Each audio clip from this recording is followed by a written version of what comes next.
ఈరోజు మనము తెలంగాణ రాష్ట్రపతి ఈ పార్లమెంట్ ఎన్నికల్లో భాగంగా గత 15 రోజులుగా బస్సు యాత్ర దాదాపు 12 పార్లమెంటు అసెంబ్లీ పరిధిలో అనేక రోడ్ షోలు కార్నర్ మీటింగ్లు జరిగి ఈరోజు సాయంత్రం సిద్దిపేట టౌన్లో చివరి కార్నర్ మీటింగ్ జరగబోతుంది.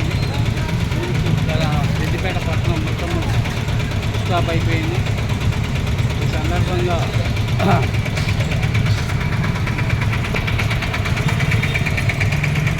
వేలాది బీజేపీ బీఆర్ఎస్ శ్రేణులన్నీ ఇక్కడికి విచ్చేసి ఘనస్వాగతం చెప్పబోతున్నారు. దాదాపు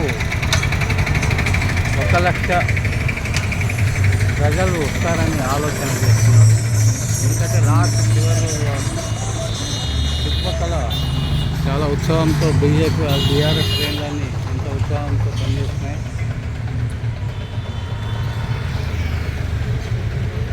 బీఆర్ఎస్ సీనియర్ సభ్యుడు Rachapalli Devender Gupta DD news channel DD9 news channel తరఫున కవరేజ్ చేస్తున్నాం.